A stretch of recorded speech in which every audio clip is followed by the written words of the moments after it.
अस्सलाम वालेकुम dear students, how are you. उम्मीद है कि सब ठीक होंगे। हमारे पास आज का टॉपिक है जी यूनिट नंबर 3 प्रॉब्लम्स। 3.1 से लेकर 3.4 तक हमने कर ली थी। आज हम 3.5 से ऑनवर्ड देखेंगे। 3.5 में क्या कहता है जी वो, तो 3.5 की स्टेटमेंट देखिएगा। A body has the weight of 20 Newton and how much force is required to move it vertically upward with an acceleration of 2 meter per second square.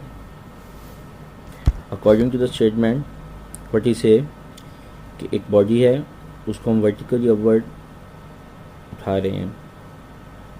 Let's see.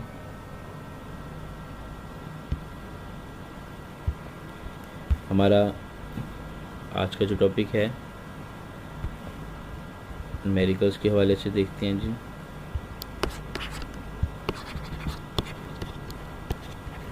Physics 9th unit 3 problem number 3.5। Okay now, सबसे पहले हम लिखेंगे यहाँ पे given data,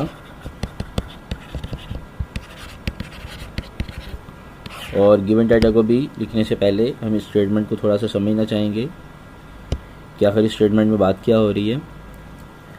तो बेटा देखिएगा, यहाँ पे मेरे पास सपोज ये एक वेट है,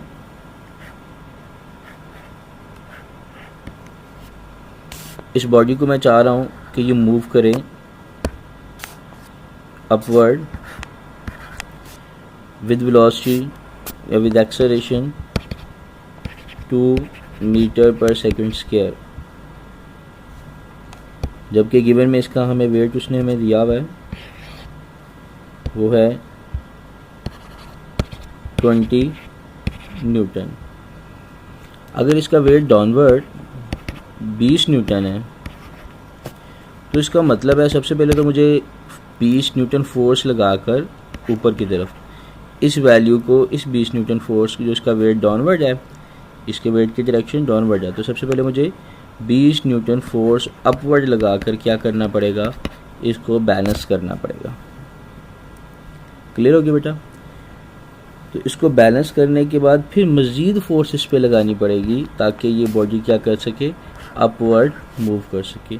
और वो फोर्स कितनी लगानी होगी वो हमने फाइंड करनी है। ओके जी। तो गिवन डाटा हमारे पास क्या था, जस्ट वेट और एक्सेलरेशन। तो यहाँ से हमारे पास अगर आप गौर से देखें, जी की वैल्यू किसके इक्वल होती है, 10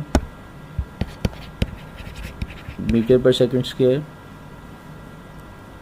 आगे चलते हैं जी, हमने फाइंड क्या करना है। फाइंड में देखते हैं, सबसे पहले तो हम मैच निकालेंगे जो हमारे पास नहीं है, और फिर फोर्स फाइंड करेंगे। Let's see solution.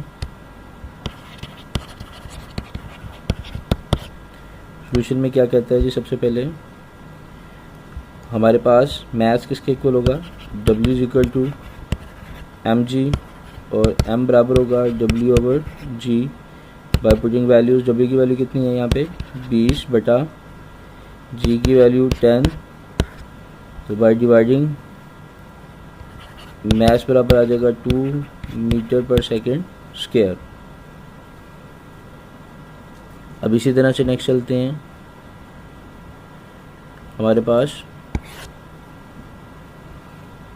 हमने फोर्स निकालनी थी, तो F बराबर होता है किसके, MA। F is equal to M की वैल्यू यहाँ पे है 2, एक्सेलरेशन भी 2, तो टोटल फोर्स आ जाएगी 4 न्यूटन।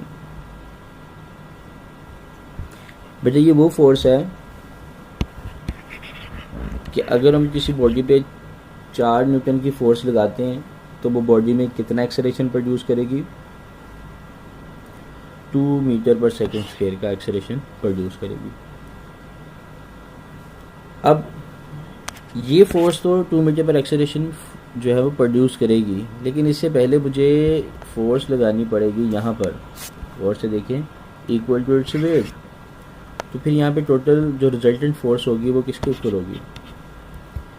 सो यहाँ पे जो रिजल्टेंट फोर्स, इसे मैं F1 कह देता हूँ, और हमने रिजल्टेंट फोर्स F निकालनी थी।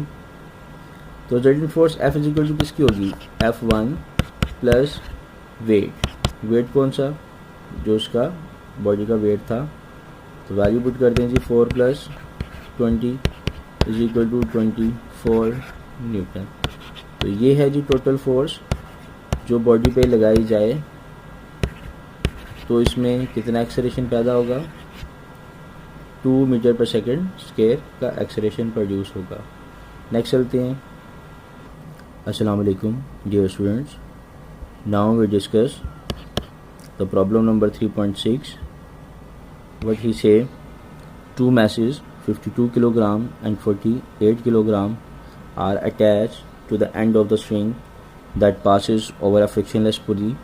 Find the tension in the string and acceleration in the bodies when the masses are moving vertically.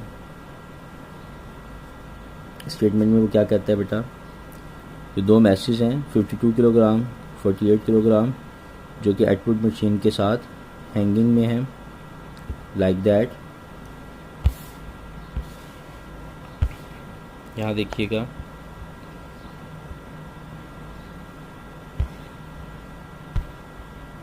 ये एक आउटपुट मशीन है और ये जो रस्सी है इसमें यहाँ से मूव करते हुए यहाँ पर आ गई।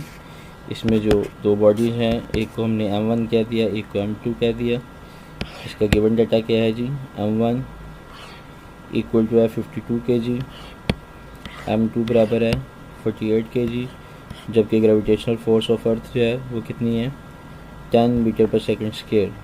इसी तरह से हमारे पास नेक्स्ट चलते हैं कि हमने फाइंड क्या करना है। हमने इसमें फाइंड करनी है एक तो टेंशन की वैल्यू और दूसरा एक्सेलरेशन की वैल्यू।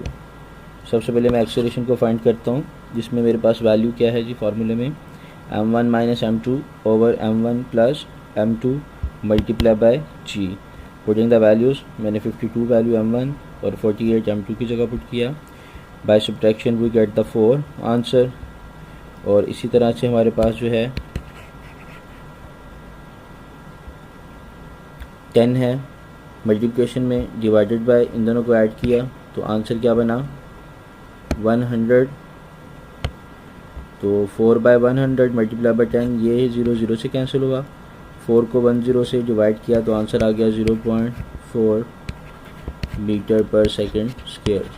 ये हमारे पास बेटा वैल्यू आ गई किसकी, एक्सेलरेशन की। अब हम बात करेंगे टेंशन की, जिसका फार्मूला बराबर है 2m1 m2g whole divided by m1 plus m2। Now tension is equal to 2 into m1 की वैल्यू क्या है 52 multiply by 48 multiply by 10 divided by 100। ये 0 से कैंसिल हुआ।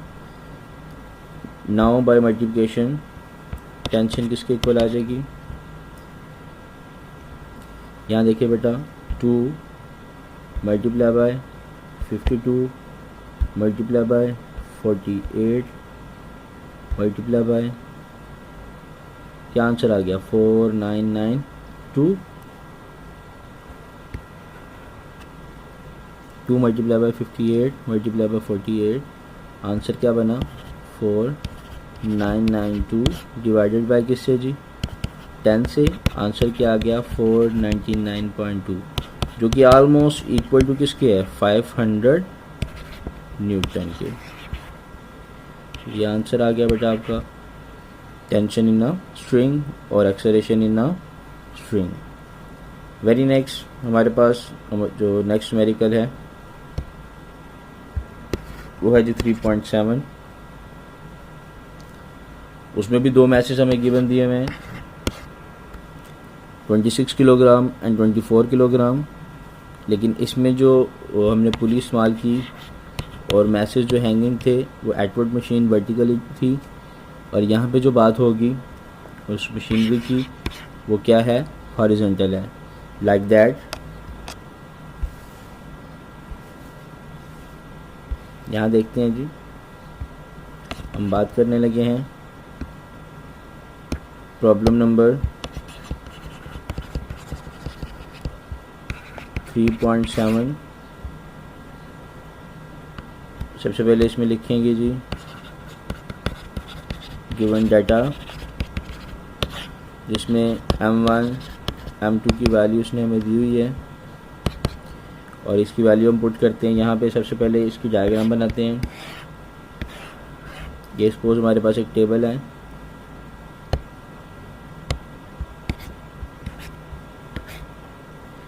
इसके ऊपर एक ब्लॉक पड़ा हुआ है,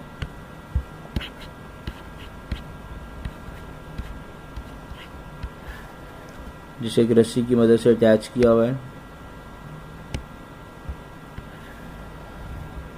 और नीचे भी एक ब्लॉक है।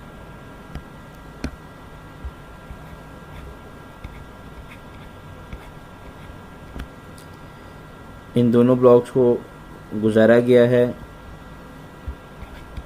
एक पुली के ऊपर से। अब इस बॉडी का मास ज़्यादा होने की वजह से ये डाउनवर्ड है, और ये बॉडी जो है वो फॉरवर्ड मूव कर रहा है। तो ये हमारे पास एक सिस्टम है जिसमें दो मैसेज हॉरिजॉन्टल मूव कर रहे हैं, एक वर्टिकल और एक हॉरिजॉन्टल मूवमेंट में है। अब हम इसके वैल्यूज़ की तरफ आते हैं। उसने हमें दोनों मैसेज की वैल्यू दे दी है कि जो हॉरिजॉन्टल मूवमेंट में है वो 26 kg है, और जो वर्टिकल मूवमेंट में है उसका मास 24 किलोग्राम है। चलते हैं अब हम फार्मूले की तरफ। सबसे पहले गिवन डाटा लिखते हैं यहाँ पे बेटा। तो गिवन डाटा में ये वैल्यू हमारे पास, यहाँ पे इस बात को नोटिस करना बहुत ज़रूरी है कि M1 की वैल्यू जो है वो और M2 की वैल्यू वो क्या है, ठीक है। तो यहाँ पर ये M2 है, ये M1 है अकॉर्डिंग टू द डायग्राम। ये बॉडी हमारा M1 है और इसे हम नाम देंगे M2 का। लेट्स सी, M1 की वैल्यू है हमारे पास 24 kg, जबकि M2 की वैल्यू है 26 किलोग्राम। जबकि G जो हमारे पास ग्रेविटेशनल फोर्स ऑफ अर्थ है उसकी वैल्यू है 10 मीटर पर सेकंड स्क्वायर। वेरी नेक्स्ट, आगे चलते हैं जी फाइंड की तरफ कि हमने फाइंड क्या करना है। तो फाइंड करना हमने tension in string and acceleration in string. सबसे पहले हम बात करेंगे इसके सॉल्यूशन में एक्सेलरेशन की। तो एक्सेलरेशन बराबर होता है जी किसके, M1 G/M1 प्लस M2। तो वैल्यू पुट करते हैं जी एक्सेलरेशन में। M1 equal to 24 multiply by 10 divided by M1 plus M2 की वैल्यू क्या है 26 plus 24 plus 26। Acceleration is equal to 240 divided by 50। जब मैंने इनको डिवाइड किया तो आंसर क्या आया, ये 0 0 से कैंसिल हो गया। 24/5 को डिवाइड करें जी, 24 डिवाइडेड बाई 5, आंसर आ जाएगा 4.8 मीटर पर सेकंड स्क्वायर। ये देखें जी, ये हमारे पास आंसर आ गया 4.8 मीटर पर सेकंड स्क्वायर। अब नेक्स्ट चलते हैं, हमारे पास टेंशन का फार्मूला है M1 M2 G/M1 plus M2 तो इसकी वैल्यू पुट करते हैं, t is equal to 50 24 multiply by 26 multiply by 10 divided by 24 plus 26। तो टेंशन बराबर आ जाएगा किसके,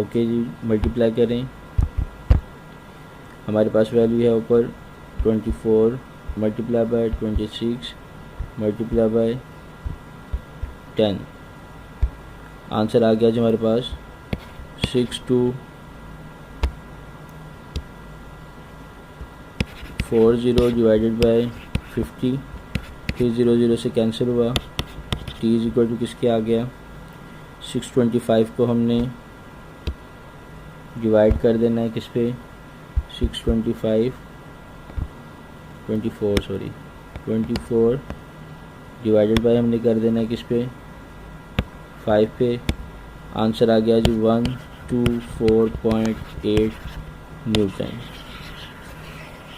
तो हमारे पास यहाँ पे एक्सेलरेशन और टेंशन दोनों की वैल्यू आ गई। ठीक है बेटा जी, इसके साथ ही इजाज़त दीजिएगा। अल्लाह हाफिज़।